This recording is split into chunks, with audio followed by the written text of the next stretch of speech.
जैसे कभी ना थे गिले, फिर से दिए मुस्कुराना, दे मौका जिंदगी, दे मौका जिंदगी। तो अभी क्या है, पर खुल चुके हैं किसके लिए? एग्जाम पेपर के लिए। पर खुले हैं पेपर देने के लिए, उड़ने के लिए। तो कहाँ उड़ना है? परम धाम तक उड़ना है। मुरली का जो एक एक शब्द है तो वो हमारे लिए क्या है? योग है, कमेंट्री है। या फिर पेपर के अंदर जो भी 50 प्रश्न आने वाले हैं 1970 की 40 मुरलियों के अंदर से, तो वो सभी क्या है हमारे लिए? बाबा का जो एक एक शब्द है वो हमारे लिए 1 घंटे का पेपर नहीं, लेकिन 1 घंटे का ज्वालामुखी योग होगा। क्योंकि 1 घंटे तक कहाँ पर रहने वाले हैं? बाबा के जो मुरलियों के पावरफुल महावाक्य हैं वो वाले।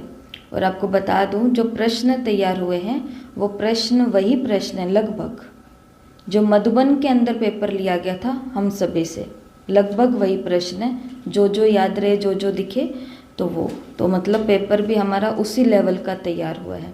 तो महावाक्य भी बहुत सुंदर सुंदर है और बहुत पावरफुल है। तो ऐसा नहीं समझना हमको कि 1 घंटे के लिए हम पेपर देने के लिए बैठे हैं, एग्ज़ाम देने के लिए बैठे हैं, या ये भी एक क्या नई चीज़ आ गई। अच्छा, हमारा मुरली चल रहा था, सब बढ़िया आराम आराम से चल रहा था, ये बीच में कौन सी पढ़ाइयाँ, कौन सी होमवर्क और पेपर भी आ गए। तो 1 घंटे के अंदर कोई कंपटीशन नहीं है वहाँ पे। 1 घंटे के अंदर कोई इससे ज़्यादा ये फास्ट है, ये स्लो है, ये भी नहीं है। 1 घंटा हमारा तो क्या है? ज्वालामुखी योग है। बाबा का एक एक शब्द मुझे बाबा से जोड़ने वाला है। तो बुद्धि को इधर उधर कहाँ भी हमको लेकर के जाने की आवश्यकता नहीं है। खुद को चांस ही नहीं देना किसी भी प्रकार का। और पेपर भी कैसे देना है? सीरियस होकर के देना है। तैयारी भी कैसी करनी है? सीरियस होकर के करनी है। ऐसे नहीं कि पढ़ा तो हुआ है, कोई बात नहीं, देख लेंगे जितने नंबर आते हैं, कौन सा ये पास, हार और जीत की बात है। तो बिल्कुल ये हार और जीत की बात तो नहीं है, लेकिन ये बात तो है ना कि पढ़ाई के प्रति बाबा तो स्थिति देखता है कि पढ़ाई के प्रति हम कितने अलर्ट रहे। बाबा बोलते हैं एवर रेडी, हर चीज़ के लिए क्या रहो? एवर रेडी रहो। अगर बाबा कल को घोषणा कर दें कि अभी सब ये सामान समेट करके निकल जाओ, सामान को साथ लेकर के नहीं, सब कुछ छोड़ करके समेटो और निकलो, तो उस समय हम क्या सोचेंगे कि उस समय देखेगा, होएगा, सोचेंगे तो सब करेंगे तो हम भी कर लेंगे? नहीं। तो ये छोटी छोटी जो परीक्षाएं आती हैं या छोटे छोटे जो जीवन के भी पेपर आते हैं हर दिन के, वो छोटी छोटी विजय हमको क्या दिलाती है? बड़ी उपलब्धि दिलाती है। बड़ी विजय तो वो दिलाएगी। तो ये बहुत छोटा सा पेपर है, ये तो सिर्फ हमारी छोटी सी क्लास के लिए एक छोटा सा टेस्ट तैयार किया गया है, जिससे हम 1 घंटे तक ये देख सकें कि मुझे कितना आता है, कितना मुझे याद रहता है, सिर्फ इसके लिए। और फिर से मैं बोलती हूँ कि ये पेपर तो है ही नहीं, हम योगियों को ये समझना है 1 घंटा हम वैसे तो योग में नहीं बैठेंगे एकाग्र होकर के, परंतु एक ही कुर्सी पर एक ही स्थिति में अपने फ़ोन के अंदर बाबा की मुरलियों के अंदर डूबे हुए होंगे, समाये हुए होंगे, खोए हुए होंगे। तो हमारे लिए तो ये क्या है? 1 घंटा जन्म जन्मांतर के पापों को काटने का ज्वालामुखी योग है। जिस समय एक बच्चा एग्जामिनेशन हॉल में जाता है, जैसे आपके समय आप गए हुए हो, हमारे दौर में हम गए हैं पेपर देने अपने स्कूल कॉलेज के, आज के बच्चे हैं वो आज दे रहे हैं। तो आपने गौर किया है ना इस चीज़ पर कि जब भी हम या कोई भी पेपर के हॉल में होते हैं, एग्जामिनेशन हॉल में होते हैं, पेपर हमारे सामने होते हैं, हम पेपर दे रहे होते हैं, उस समय बच्चे के अंदर ये ख्याल आता है कि मैं यूट्यूब की रील्स देखूं, शॉर्ट्स देखूं, या उसका आज मैसेज नहीं आया उससे पूछूं मुझे अभी तक मैसेज क्यों नहीं किया, या वो उठे या नहीं उठे, उन्होंने कुछ खाया या नहीं खाया, या मेरा दोस्त कहाँ बैठा है, क्या कर रहा है, मेरी फ्रेंड कहाँ पर है, वो आई नहीं। वो उस समय कुछ भी ख्याल नहीं आता कि मैं ये गेम खेल लूँ, मैं ये कर दूँ, मैं वो कर दूँ। जिस समय एग्जामिनेशन हॉल में होते उस समय सिर्फ उस स्टूडेंट को क्या होता है? उसको ये होता है कि ये क्वेश्चन, ये उसका संपूर्ण ध्यान कहाँ पर होता है? और योग की ज्वालामुखी योग की अवस्था में भी हमें क्या चाहिए होता है? अपना संपूर्ण ध्यान वैसा ही चाहिए होता है जैसे एग्जामिनेशन हॉल के अंदर एक बच्चे का अपने पेपर के अंदर ही बुद्धि टिकी होती है। और हम भी जब योग में बैठते हैं तो हमारी बुद्धि कभी इधर और कभी उधर चली जाती है। तो इसलिए 1 घंटा हमको ये समझ के बैठना है कि हम योग में ही बैठे हैं। तो उससे पहले आज कुछ हम लगभग 15 या 16 टिप्स सुनेंगे, जो भी आपको अच्छी लगे, जो भी आपको समझ में आए, जो भी आप करना चाहो, अगर इनको आधार बना करके हमारी पढ़ाई में हमको कोई सहयोग मिलता है तो आप ये कर सकते हो। ये जो टिप्स हैं ये सभी टिप्स जो बड़ी पढ़ाइयाँ होती है, मेडिकल की पढ़ाई है या सीए की पढ़ाई है, सीएस की पढ़ाई है, इंजीनियरिंग की पढ़ाई है, आरएएस यूपीएस की पढ़ाई है, जो भी पढ़ाई है, तो उन पढ़ाई के अंदर स्टूडेंट्स इस टिप्स के आधार पर ही अपनी पूरा का पूरा प्लानिंग बनाते हैं एग्ज़ाम के लिए। तो हमारी पढ़ाई बहुत ऊंची है, तो क्योंकि मुरलियाँ बहुत ज़्यादा है। मुरलियाँ कितनी हैं? 40 है। तो अब हमको सबसे पहला काम ये करना है, जिस दिन पेपर होगा 4 तारीख को, जिस दिन पेपर होगा, पेपर से पहले 5 कर्मेंद्रियों का जो योग है, 5 इंद्रिय, पंच इंद्रिय योग जिसको बोलते हैं, हमको पहले वो करना है। 5 सेंसेस मेडिटेशन जिसको बोलते हैं। दूसरा, पढ़ाई के दौरान जब ये 3 दिन हमको पढ़ने के लिए मिले हैं, तो बीच बीच में समय निकाल करके या पढ़ते पढ़ते मुरली को ही हमको क्या करना है, ये 5 इंद्रियों का योग करना है। तो वो कैसे करना है, वो अभ्यास अभी हम सभी मिल करके करेंगे। जिनके हाथ में अगर जो कुछ भी है वो एक बार नीचे रख सकते हैं। आंखें बंद, रेड लाइट।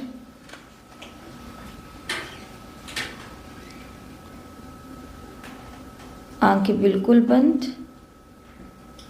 मन एकदम शांत, स्थिर,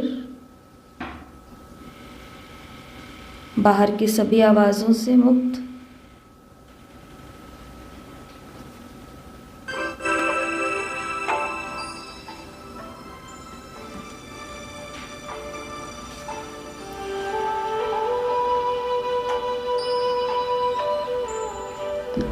अपने मन के नेत्र से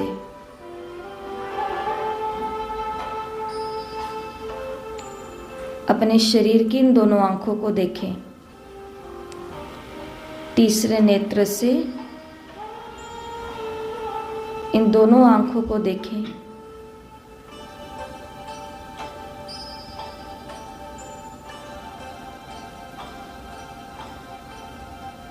धन्यवाद करें, इन आँखों ने लौकिक और अलौकिक हर चीज़ का दर्शन मुझे कराया है। भगवान को भी इन नेत्रों से मैंने देखा है।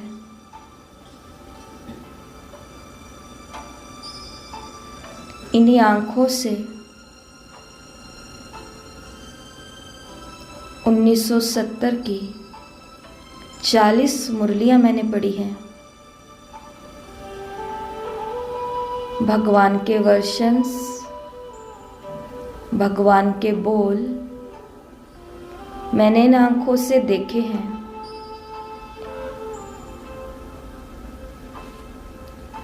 यही आँखें हैं जिनसे मैंने मधुबन घर,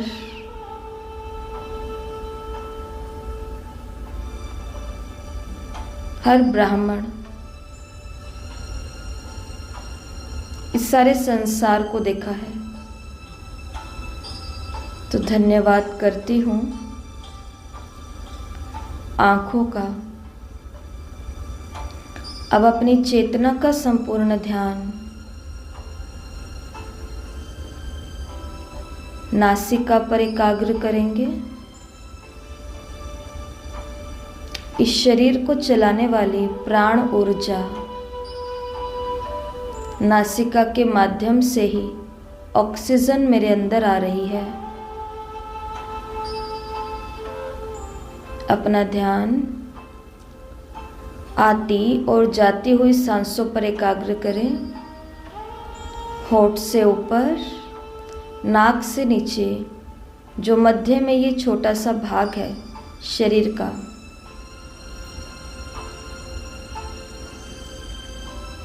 इस पर सांसों को आते और जाते अनुभव करें।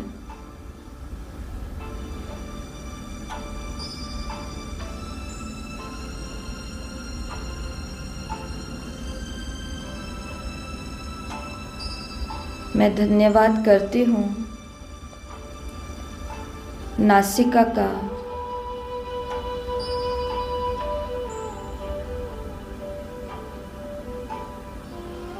अपना संपूर्ण ध्यान कानों की तरफ लेकर जाती हूँ।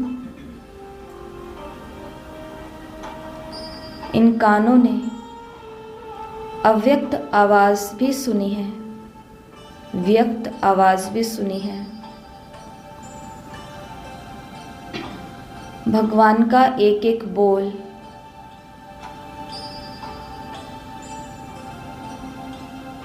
मुरली की एक एक पॉइंट इन कानों ने ग्रहण की है।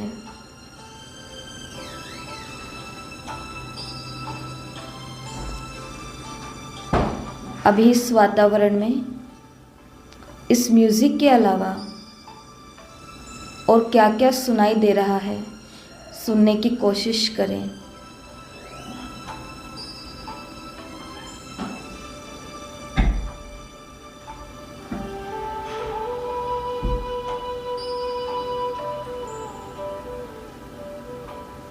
धन्यवाद करती हूँ इन कानों का।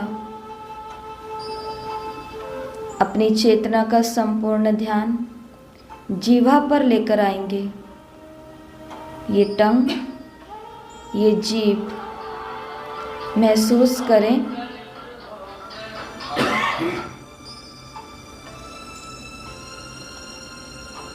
चेक करें जीवा गीली है या सूखी है, ड्राई है या वेट है।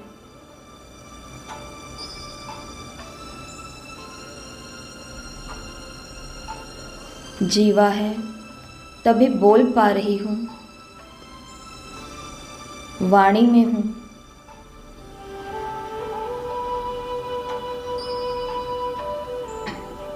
हर भोजन का टेस्ट कर सकती हूँ। धन्यवाद करती हूँ मैं इस जीवा का। शरीर के ऊपर से लेकर के नीचे तक स्पर्श इंद्री जितनी भी चमड़ी है, स्किन है,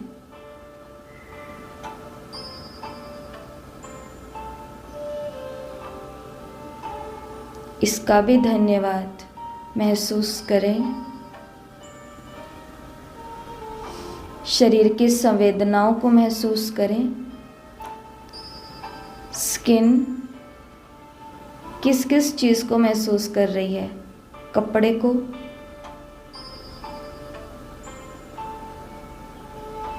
शरीर के स्पर्श को, हाथ पर है, पैर के साथ है।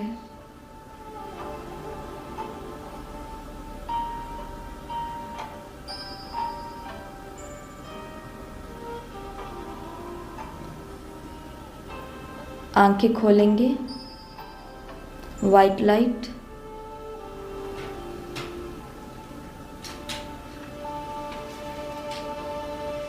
संपूर्ण ध्यान भ्रिकुटी के बीच में।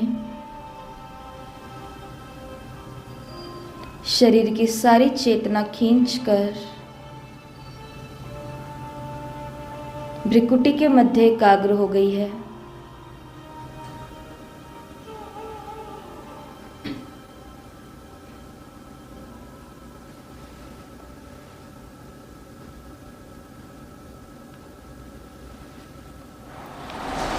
सूक्ष्म वतन में बाप दादा के पास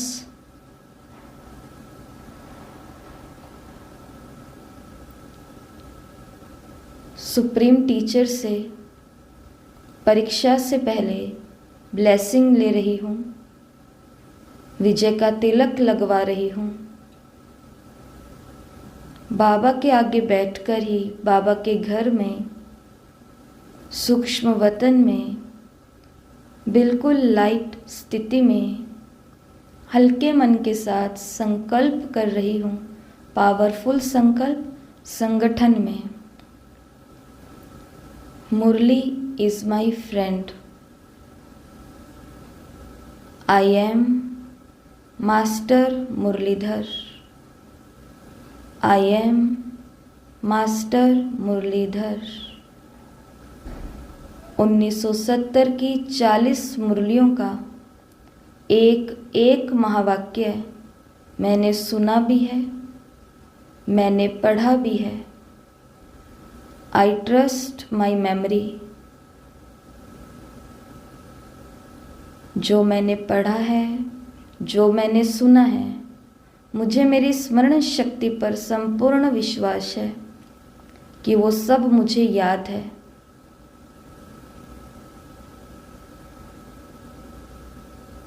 आंखें बंद।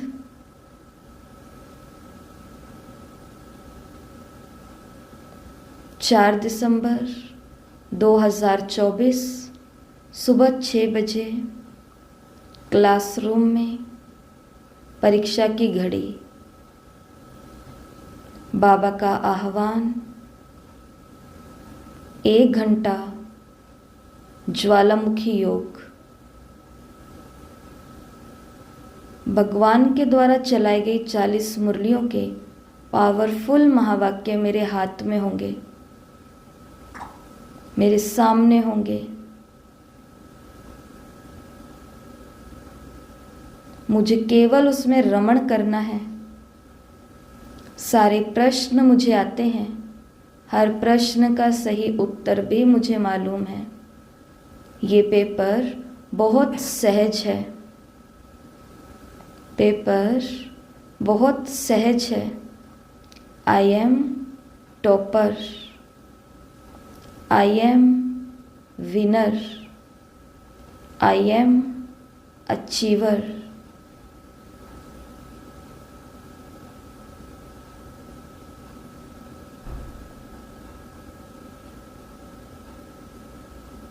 ओम शांति। तो ये है पंच इंद्रिय योग, पांचों ही इंद्रियों के साथ, जो हमने पिछले 21 दिनों के अंदर मुरली को टच भी किया है, मोबाइल के अंदर या पेपर के ऊपर देखा भी है, सुना भी है। तो अब अपने आप को क्या कहना है? मुझे सब याद है, मुझे मेरी स्मरण शक्ति पर पूरा भरोसा है। पेपर जो होने वाला है वो बहुत सहज होने वाला है। और फिर से मैं बोलती हूँ, बार बार बोलती हूँ कि ये पेपर नहीं होने वाला, ये 1 घंटे का ज्वालामुखी योग है। कितनी सारी समस्याओं के लिए हमने यही सुना है ना, और यही हमने किया है, सबने किया, आपने भी किया, हमने भी किया है, संगठन में भी किया है। 21 दिन की भट्टी, 21 दिन की भट्टी, 21 दिन की भट्टी। परंतु हमें पता भी नहीं चला कि लगातार 2 महीने से हमारी संगठन की 21 दिन की 2 भट्टियाँ हो चुकी हैं। कल अव्यक्त बाप दादा आए और बाबा ने आकर के क्या बोला? समान बनो, संपूर्ण बनो। बाबा समान और संपूर्ण बच्चों को देख रहे हैं। फिर समान बच्चों के अंदर बाबा ने 4 बातें बताई कि जो निर्माण होंगे, जो निर्मल होंगे, जो निर्विकल्प होंगे, जो निर्विघ्न होंगे। तो भट्टियाँ क्यों हम रखते हैं? ताकि हम निर्विघ्न बन जाएं, विघ्न विनाशक भट्टी, हम निर्विकल्प बन जाएं। ये संकल्प और विकल्प, ये उतराव और चढ़ाव जो चल रहे हैं, ये बंद हो जाए, पावरफुल बन जाए, निर्मल बन जाए, निर्माण बन जाए। ऐसे बन जाएं जैसे बाबा सबके लिए है, वैसे हम भी सबके लिए बन जाए निर्माण। तो उसके लिए क्या है? योग, योग। तो इसलिए अब जब 71 की मुरलियाँ शुरू होंगी तो उस समय भी अपने आप से केवल ये नहीं सोच करके बैठना कि 71 की मुरलियाँ शुरू हो गई। अब दिमाग में ये बात भी रखना, सिर्फ 71 की मुरलियाँ नहीं शुरू हुई है, परंतु इस बहाने इसके साथ साथ मेरे 21 दिन की भट्टी हो रही है। 1 घंटा, 1 स्थान और 1 ही संकल्प। संकल्प क्या होता है? बाबा की वाणी। स्थान सबका अपना अपना फिक्स होता है, घंटा हमारा बिल्कुल फिक्स होता है। तो ऑटोमेटिक ही हमारी क्या हो रही है? भट्टी हो रही है। और भट्टी पावरफुल तब हो जाती है जब वो संगठन में होती है। तो ये अकेले अकेले की भी भट्टी नहीं है, ये संगठन की भट्टी है। तो इसलिए अब ये जो 3 दिन है इनमें आपको ये योग पढ़ाई से पहले करना है जब आप मुरली लेकर के बैठेंगे, और मुरली के बीच बीच में आपको ये योग करना है। जितना हम इसको धन्यवाद करेंगे उतना ये हमको सहयोग करेंगे। ठीक है, अभी कुछ टिप्स है उनके बारे में आपको बता देते हैं, जिनको ये अच्छा लगे तो वो ये आजमा सकते हैं, यूज़ कर सकते हैं। ABCDEFGHIJKLMNOPQ, आज Q तक है, कल बाकी के Z तक लेंगे क्या क्या पॉइंट्स आते हैं। तो पहला है हमेशा जल्दी उठो। जितने दिन हमारे एग्ज़ाम के रहे हैं, तो एग्ज़ाम के दिनों में क्या करना होता है, स्कूल से होमवर्क से तो छुट्टी मिल जाती है, होमवर्क से तो विशेष छुट्टी मिल जाती है। एक्स्ट्रा क्लासेस होती है, वो भी किस लिए होती है, ताकि जो पीछे हुआ है वो हम गैलअप कर लें, वो हम सारा कवर कर लें। तो इसलिए पहला टिप है एग्ज़ाम के लिए वो है जल्दी उठना शुरू करें। हम स्पिरिचुअल स्टूडेंट हैं तो हम तो जल्दी उठते ही हैं, परंतु फिर भी अगर नहीं उठते हैं तो जल्दी उठना शुरू करें, या जितना जल्दी उठते हैं उससे थोड़ा सा 5-10 मिनट और आगे हम अपना ले सकते हैं। दूसरा है अपने अध्ययन की सामग्री को प्रबंधनीय भागों में विभाजित करें। इसका मतलब क्या होता है, जैसे कि हमने जस्ट ऐसे सोचा कल कि 70 की कितनी मुरलियाँ हैं, 70 की 40 मुरलियाँ हैं, तो हमने अपने मन के अंदर ही उनका विभाजन कर दिया, 13 करेंगे, मतलब 13 12 ऐसे करके ये 40 मुरलियाँ, 13 और 14 ऐसे करके ये 40 मुरलियाँ हमारी कंप्लीट हो जाएगी। तो इसको बोलते हैं अपनी बुद्धि के अंदर डिवाइड कर लेना। सुबह मेरे को कितनी मुरलियाँ पढ़ लेनी है, दोपहर तक मेरे को कितनी मुरलियाँ पढ़ लेनी है। और मुरली पढ़ने का तरीका क्या है, स्पीड रीडिंग होगी, तभी एक दिन में 13-14 मुरलियाँ कर पाएंगे रिपीट, वरना तो नहीं हो पाएगी। इसके लिए समय का प्रबंधन करना है, टाइम मैनेजमेंट करना है। अपने घर के जो काम है वो थोड़े हमको जल्दी नक्की करने पड़ेंगे, अपने आप को थोड़ा जल्दी फ्री करना पड़ेगा, कारण हम कोई दे नहीं सकते हैं। तो अपनी अध्ययन सामग्री है उसको प्रबंधनीय भागों में विभाजित करें। ठीक है, क्योंकि ये जो टिप्स हैं ये हायर एजुकेशन के लिए, जहाँ पर उनके पास साइंस भी होता है, मेडिकल के अंदर भी बहुत सारी बुक्स होती हैं ऐसा, परंतु हमारे पास तो एक किताब है, उस एक किताब को भी हम अलग अलग भागों में विभाजित कर सकते हैं। तीसरा है एक अध्ययन कार्यक्रम बनाएं और उस पर टिके रहें। ये तो आप समझ गए हैं, जो हम बच्चों को कहते हैं कि अपना टाइम टेबल सेट कर लो, इतने बजे खाना है, इतने बजे सोना है, इतने बजे ये काम करना है, इतने बजे खेलना, इतने बजे फ़ोन बनाना है देखना है, और इतने बजे मुझे इतनी देर तक पढ़ना है। तो एक अध्ययन का कार्यक्रम बनाए, 1 घंटा बैठ करके पढ़ाई करनी है, 2 घंटा पढ़ाई करनी है। हमको पता है कि हम सुबह नहीं टाइम निकाल सकते, 12-1 बजे तक तो हम बिल्कुल नहीं पढ़ सकते, तो नहीं पढ़ सकते तो उसको छोड़ दो, नहीं पढ़ सकते, बात खत्म। परंतु जब हम फ्री होते हैं, दोपहर है, शाम है, रात का भी टाइम हमारा है, अमृत वेले का टाइम हमारा है, तो हमारे टाइम के अंदर हम कितना कुछ कर सकते हैं। तो फिर वो है अपने अध्ययन का एक कार्यक्रम बनाएं। दिन हमारे पास कितने हैं, 3 है। फिर अगला है रटना न करें, रटाफिकेशन नहीं करना है। अपने अध्ययन सत्रों के बीच में अंतराल रखें, मतलब 3-4 घंटे बैठे और बस बैठे हैं कर रहे हैं, ऐसा नहीं। बीच बीच में आपको एक बारी जब ये हुई थी हमारी पहली भट्टी हुई थी अव्यक्त वाली, है ना, साकार मुरलियों की, तो उसमें हमने ये बात देखी थी ना कि हर 20-25 मिनट के बाद जिनकी सीटिंग है तो उनको खड़े होकर के एक बार एक राउंड लगा लेना चाहिए, फिर उनको बैठ करके अपनी पढ़ाई करनी चाहिए, या 45 मिनट बाद में या 1 घंटे बाद में, जो भी हमारा होता है। तो ये एक टिप है। एक अगली है कि अध्ययन करते समय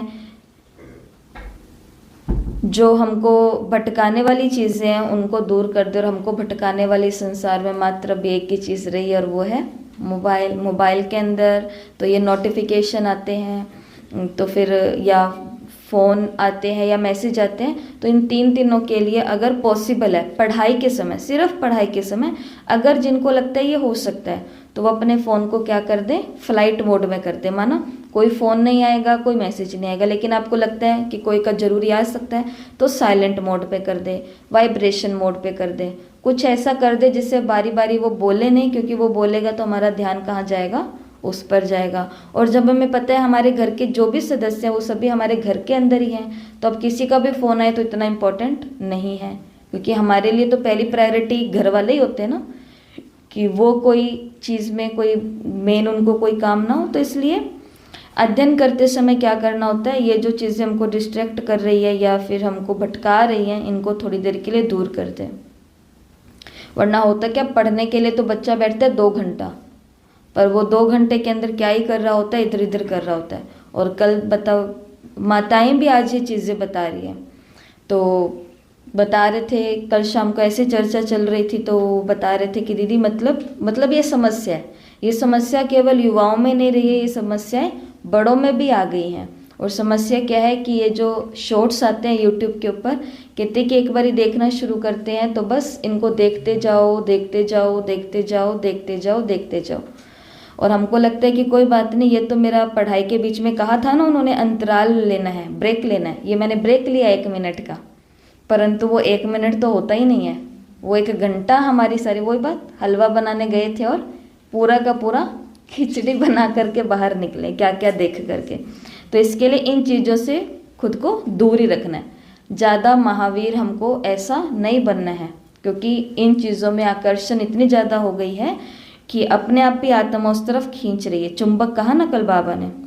फिर अगला है, तो ये लिख लिया सभी ने कि अध्ययन करते समय इन चीज़ों से दूर रहे, चाहे वो आधे घंटा बैठे हो, चाहे 1 घंटा, चाहे 2 घंटा। नेक्स्ट है, याद करने के बजाय अवधारणाओं को समझने पर ध्यान केंद्रित करें। मुरली के अंदर कहने का भाव क्या है उसको समझने की कोशिश करनी है, बजाय इसके कि एक एक लाइन को मैं याद कर लूँ, तो ये तो पॉसिबल भी नहीं है। तो अवधारणाएं मतलब कि उसके अंदर कीवर्ड्स हमको क्या मिल रहे हैं, उनके ऊपर फोकस करने हैं। अगला है, परीक्षा से पहले भरपूर नींद लें। बच्चों को कहा जाता है ना कि अब पढ़ लिया, 3 दिन में जितना पढ़ना था पढ़ लिया, या 1 महीने की छुट्टी थी, पढ़ना था जितना पढ़ लिया, 15 दिन में जितना पढ़ना था पढ़ लिया। अब पहली रात को स्ट्रेस लेकर के कुछ भी नहीं होना, क्योंकि अब तो जितना पढ़ना था उतना पढ़ लिया, अब तो हो गई है पढ़ाई। तो ऐसे ही 3 तारीख को क्या करना है, रात को खूब सोना है। पर वो 3 की रात को खूब सोना है, उससे पहले क्या कर लेना, जैसे ये जो मुरली हैं 40 मुरलियाँ, इनको घोट करके घोल करके पी लेना है, खा लेना है। खूब सोएंगे तो रिलैक्स होकर के उठेंगे ना। खूब सोने का मतलब है कि अंदर चलता रहता है, कल पेपर है, कल पेपर है, जाना है जाना है जाना है, रोज जाना होता है, वो उस दिन नहीं होता, परंतु जिस दिन हमारे ऊपर कुछ जिम्मेवारी दी होती है तो उस दिन ज़्यादा होता है कि बस बिल्कुल अलार्म बज जाए, सोए ना रह जाएं, रात को ऐसा ना हो नींद ना आए, और उस दिन होता है। ये बच्चे जो होते हैं पेपर देने वाले, वो सब अनुभवी होते हैं और हम सब भी अनुभवी होते हैं। अगली है, अपने नोट्स में महत्वपूर्ण जानकारी को हाईलाइट करें। जिन्होंने नोट्स बनाए हुए हैं, मुरली के पॉइंट्स लिखे हुए हैं, अगर आपको मुरली के अलावा भी कुछ पढ़ने का टाइम मिलता है तो अपने नोट्स में से उनको भी हाईलाइट कर लो, जो मेन बातें वहाँ पर बताई गई थी, अगर ऐसा कुछ है तो। अगला है, अपनी ताकत और कमज़ोरियों को पहचानें और उन पर ध्यान केंद्रित करें। ताकत और कमज़ोरी क्या होती है, दुनिया में एक फॉर्मूला काम करता है, 20-80, 20 और 80 का नियम बोलते हैं इसको। ये क्या था, एक व्यक्ति था, विदेश का एक व्यक्ति था, तो वो जो व्यक्ति था वो मटर की खेती करता था। मटर खाने वाले हरे मटर जो हैं, पीस, तो उनकी खेती वो करता था। और उसके बाद में वो क्या करता था, मटर के जितने दाने निकले, जैसे एक मटर की फली है तो फली के अंदर 4 दाने निकले, तो वो दानों को गिनता था कि टोटल मेरे पास कितने दाने हो गए हैं, परंतु वो हर एक दाना गिनता था तो उसको बहुत ज़्यादा समय लगता था, बहुत एनर्जी उसकी जाती थी। उसने एक दिन ऐसे बैठे बैठे सोचा कि एक फली में 4 मटर है, अगर मैं इतनी सब फलियों को गिन लूँगा, इंटू 4 कर दूंगा तो इतने दाने, मेरे को आइडिया मिल जाएंगे, लगभग इतने दाने हैं। फिर उसके दिमाग में ये बात आई कि मतलब संसार में कितनी सारी चीज़ें ऐसी हैं जिनके ऊपर बिना ध्यान दिए भी हम कामयाब हो सकते हैं। मटर के दानों को गिनना जरूरी नहीं है, मटर की फलियों को गिन लो, दाना एक का गिनो, उससे इंटू करो, लगभग आइडिया हमको मिल जाएगा कि लगभग होगा, इसके आसपास होगा। तो जीवन के अंदर 80% चीज़ें होती हैं वो ध्यान नहीं देने वाली होती हैं, 20% होती है जिनके ऊपर पूरा ध्यान देना होता है। जैसे कि हमारा शरीर है, इस शरीर के ऊपर जो बीमारियां आई है, जो कुछ भी आई है, तो वो किसके कारण आई है? 80% जो हम कर रहे हैं उसके कारण नहीं, 20% हम कोई ना कोई कमी रख रहे हैं उसके कारण, वो हमको पता है। चाहे हम रात को लेट सो रहे हैं, चाहे हम रात को चाहे हम अपना रूटीन जो है खाने पीने का सही नहीं कर रहे हैं। जैसे शुगर वालों को बोलते हैं ना, डायबिटीज़ वालों को, कि आपने अपने खाने का टाइम ऊपर नीचे करा है तो आपकी डायबिटीज़ अपसेट हो गई है, माना वो लेवल जो है, वरना आप तो मीठा भी नहीं खा रहे हो, वॉक भी कर रहे हो, सब कुछ कर रहे हो। तो माना 20% चीज़ें ऐसी होती है जिन पर हमें ध्यान देना होता है, परंतु गड़बड़ी हम कहाँ करते हैं? उस 20% पर करते हैं। ध्यान हमारा 80 पर होता है, 80 पर होता है, पर अब ध्यान 80 पर नहीं देना, ध्यान सिर्फ किस पर देना है? 20 पर देना है। 80% सफलता तो अपने आप मिलेगी ही मिलेगी, ऐसा। तो ये भी एक नियम है कि अपनी कमजोरी और अपनी ताकत को पहचानो, कि मुरली की कौन सी बातें मेरे को समझ में आती है, समझ में नहीं आ रही है तो ये मेरी कमजोरी है, इसको छोड़ो, जो समझ में आ रही है उधर आप फोकस करो, ऐसा। फिर अगला है, सहायक साक्ष्य के साथ अपने उत्तरों को सही ठहराएं। ये पेपर के दिन की बात है कि अब पेपर हमारे सामने आ गया है, और आपको ये बात भी मैं बता देती हूँ कि जो पेपर आने वाला है वो कोई ऐसा जो छोटे बच्चों का आता था वैसा नहीं आने वाला, कि ये है, ये ब्लैंक फिलिंग द ब्लैंक्स है, ये है खालिस्तान है, तो ये वाक्य अब इसको पूरा करो, ये 4 ऑप्शन है, 4 में से जो अच्छे लग रहे हैं वो इसमें भर दो और हो गया आपका, या सही क्या है इसमें से गलत क्या है। पेपर ऐसा नहीं आने वाला। पेपर मुरलियों की लाइन आएंगी, वो लाइन इतनी बड़ी भी हो सकती है, वो लाइन इतनी भी हो सकती है, वो पूरा का पूरा एक पैरा भी हो सकता है। तो उसके अंदर से हमको बताना होगा कि इस लाइन को पूरा करने के लिए वाक्य कौन सा है, तो वो 4 वाक्य फिर आपके आगे लिखे होंगे। तो इसके अंदर यही बातें कही गई है कि आप उत्तरों को उसके साथ में मैच करो, कि इस बात के साथ में कौन सी बात हो सकती है। अगर आपको उत्तर नहीं आता तो ये चीज़ आपको काम कर सकती है। फिर अगला है, महत्वपूर्ण तिथियों और समय सीमाओं को ध्यान में रखें। जैसे कि कल की मुरली के लिए आपको बोला था, ये 31/12/1970 की मुरली थी, तो ये सबको याद रहेगी, ये पूरे ज़िंदगी भर याद रहनी चाहिए अब हमको मुरली, कि क्यों? क्योंकि यज्ञ में पहली बारी बाप दादा के द्वारा अलौकिक दिनचर्या बताई गई थी, जिसके अंदर बाबा ने कहा था अमृत वेला करना है। अमृत वेले से पहले भी तुमको क्या करना है? जैसे आंख खुलती है तो मैं आत्मा। अमृत वेले के दौरान क्या करना है? मैं किसका। अमृत वेले के बाद क्या करना है तो वो भी बताया गया। फिर अमृत की मैं ये चैतन्य मंदिर है, मैं इसके अंदर विराजमान चैतन्य मूर्ति हूँ, मैं बाप दादा की अति प्रिय चैतन्य मूर्ति हूँ। फिर उसके बाद में ये जब हम आते हैं तो फिर वो दृश्यों में क्या करना है, मोहक दृश्यों में क्या, कर्मणा में क्या, त्याग तपस्या क्या, सेवा लौकिक है या अलौकिक है तो वहाँ पर क्या है। फिर बाद में हम क्षेत्र पर पहुँचते हैं तो वहाँ पर व्यक्ति है, वहाँ वैभव है। फिर बाद में खा पी करके सो जाते हैं तो सोना भी कैसे, बाबा की गोदी में सोना है और फरिश्तों की दुनिया के सपनों में सोना है। ये थी। अब हमको ये मुरली कभी नहीं भूलनी चाहिए इस जिंदगी के अंदर। क्यों? ये तारीख हमको याद रहेगी कि ये मुरली कब चली थी, 31 दिसंबर 1970। तो ऐसा है कि तिथियों को या समय सीमाओं को उधर की विशेष घटनाओं के साथ जोड़ दें। परंतु ये भी आपको बता दें कि इस पेपर के अंदर आपसे कोई भी मुरली की तारीख नहीं पूछी जाएगी, क्योंकि तारीख का आपको कुछ समझाया ही नहीं था, टिप्स कोई दी नहीं थी, तो इसके लिए तारीख का कुछ भी नहीं आने वाला। पर फिर भी तारीख के हिसाब से हमको सब लाइन याद रहती है। फिर अगला है, अभ्यास परीक्षाओं में अपनी गलतियों से सीखें। मतलब डे टू डे 21 दिनों के अंदर हम कहाँ कहाँ भूले थे, कहाँ कहाँ हमसे मिस्टेक हुई थी, कहाँ कहाँ हमसे गलती होती थी, तो वो अगर ऐसी कोई चीज़ है तो उनसे आप सीख सकते थे, वो लिखा हुआ है यहाँ पे।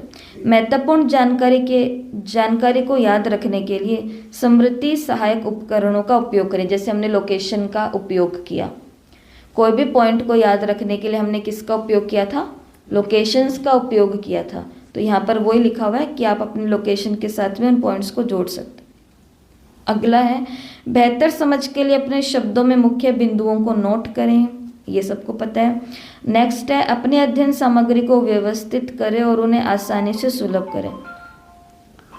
तो उनको क्या करना है, मुरलियाँ आपके ग्रुप में आई हुई हैं, जो कर सकते हैं वो उन सभी मुरलियों को एक जगह इकट्ठा कर लो, अपने दूसरे नंबर पर भेज दो या परिवार के दूसरे व्यक्ति को भेज दो, ताकि ऊपर से नीचे आपके सभी मुरलियाँ आपके एक ही के पास जाएंगी। वरना क्या होता है, ग्रुप में कभी ऊपर जाना पड़ रहा है, फिर बाद में बीच में 10-15 लोगों के मैसेज हैं, फिर नीचे जाना पड़ रहा है। इसके लिए मुरलियों को क्या कर लिया जाए, अपने अध्ययन सामग्री को व्यवस्थित कर लो ताकि आसानी रहे, सुलभता रहे। और सेकंड लास्ट है, सामग्री पर खुद का परीक्षण करके सक्रिय याद का अभ्यास करें। यही जो कल आपको बताया था, थर्ड राउंड के अंदर क्या बताया था कि अब क्या कर लो, आंखें बंद कर लो, यहाँ पर बिंदु देखो, बाबा की शक्तियाँ लो, फिर खुद को बोला हम spiritual memory master, Murali my friend, ये 4-5 चीज़ें। फिर उसके बाद में आंखें खोलो, फिर उसके बाद में सारे वो बातें जो भी मुरली में पढ़ी वो रिकॉल करो, याद करो, ये सब चीज़ें था। ठीक है, कि जितना पढ़ा है वो 1-2 मिनट के लिए आंखें बंद करके याद करो कि मुझे याद है जो मैंने पढ़ा है, ऐसा यहाँ पर लिखा हुआ है कि खुद के ऊपर एक्सपेरिमेंट करके देखें।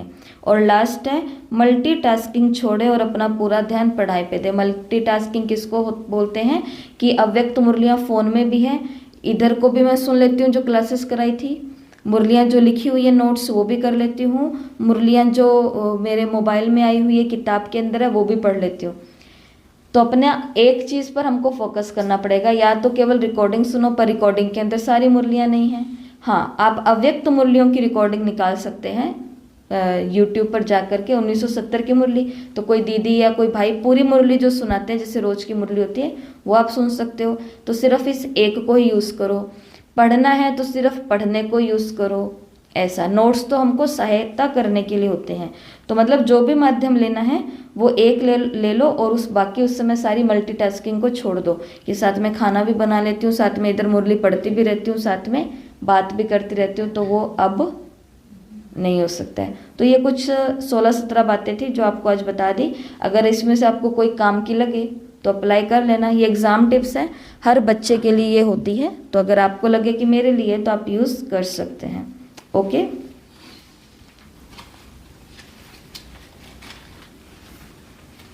तो 5 इंद्रियों का जो योग है वो परीक्षा से पहले, पढ़ाई से पहले और पढ़ाई के दौरान सभी को करना ही है।